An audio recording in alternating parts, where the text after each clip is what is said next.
नमस्कार दोस्तों, आज की वीडियो में हम आपको एक दिलचस्प पौराणिक कथा सुनाने जा रहे हैं।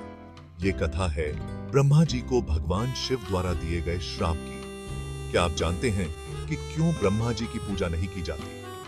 आइए जानते हैं इस रहस्यमयी कथा को। एक बार की बात है, जब भगवान विष्णु बैकुंठ धाम में आराम कर रहे थे, तब ब्रह्मा जी उनसे मिलने के लिए आते हैं।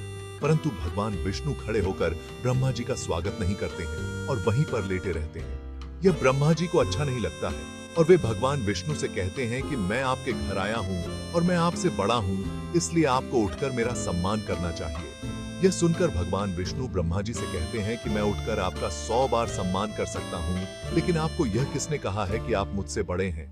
हम दोनों का एक ही कार्य है, सृष्टि की रचना करना और उसका पालन करना। तो फिर हम दोनों एक समान हुए। न तो आप मुझसे बड़े हैं और ना ही मैं आपसे बड़ा हूं, हम दोनों बराबर हैं। यह सुनकर ब्रह्मा जी और विष्णु जी के बीच विवाद शुरू हो जाता है।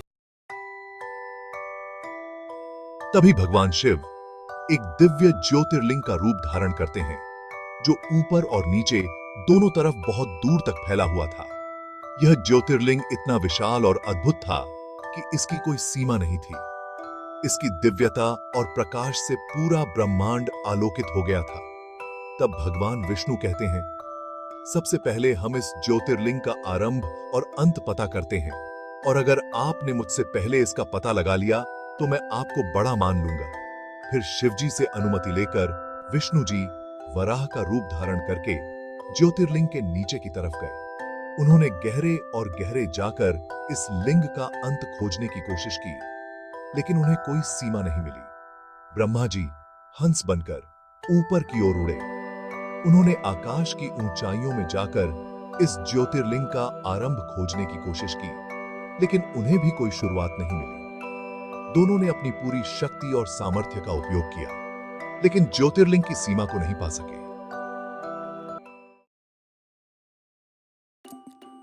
हजारों सालों तक ढूंढने के बाद भी दोनों देवता ज्योतिर्लिंग का कोई छोर नहीं ढूंढ पाए।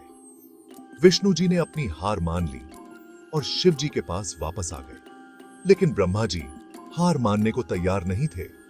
उन्होंने रास्ते में एक केतकी का फूल देखा और उससे झूठी गवाही देने को कहा। शिव का श्राप, सृजन का अंत।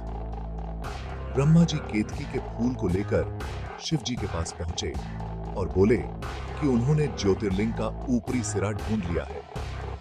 केतकी ने भी उनकी बात का साथ दिया। शिव जी, जो सब कुछ जानते थे, ब्रह्मा जी के झूठ और अहंकार से क्रोधित हो गए। उन्होंने ब्रह्मा जी को श्राप दिया कि पृथ्वी पर उनकी पूजा कभी नहीं की जाएगी और न ही किसी पूजा में केतकी के फूल चढ़ाए जाएंगे, क्योंकि जो झूठ बोलता हो, असत्य का सहारा लेता हो, दूसरों को झूठ बोलने पर विवश करता हो और हार और जीत की आस रखता हो, वह भगवान नहीं हो सकता और उसकी उपासना भी नहीं की जा सकती।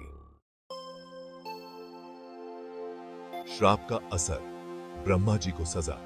ब्रह्मा जी, जो सृष्टि के रचयिता हैं, उन्हें भी अपने कर्मों का फल भुगतना पड़ा। शिव जी ने ब्रह्मा जी को श्राप दिया कि तुम्हारी कभी पूजा नहीं होगी। यह श्राप ब्रह्मा जी के लिए बहुत ही दुखदाई था, क्योंकि वे देवताओं में प्रमुख माने जाते थे। उन्होंने केतकी के फूल को भी श्राप दिया कि तुम्हें पूजा में कभी भी शामिल नहीं किया जाएगा। केतकी का फूल, जो पहले पूजा में महत्वपूर्ण स्थान रखता था, अब निषिद्ध हो गया। ब्रह्मा जी को अपनी गलती का एहसास हुआ और उन्होंने शिव जी से माफी मांगी। ब्रह्मा जी ने शिव जी के सामने नतमस्तक होकर अपनी भूल स्वीकार की। शिव जी ने उन्हें माफ तो कर दिया, लेकिन श्राप वापस नहीं लिया। शिव जी ने कहा कि गलती की सजा तो भुगतनी ही पड़ेगी, चाहे वह कोई भी हो। सीख, सच बोलो। अब आप यह कहेंगे कि जिन्हें देवताओं के भी भगवान कहा जाता है, वो इस तरह का विवाद और छल कैसे कर सकते हैं? लेकिन असल में यह सब भगवान की लीलाएं होती हैं, जो हमें सीख देने के लिए होती हैं। यह कहानी हमें सच बोलने, घमंड न करने और असली ज्ञान का महत्व बताती है। ब्रह्मा जी का घमंड और झूठ उन्हें बहुत महंगा पड़ा। यह कहानी हमें याद दिलाती है कि असली ताकत घमंड में नहीं, बल्कि सच में, प्यार में और दया में होती है। तो दोस्तों, इसी के साथ यह वीडियो समाप्त होता है।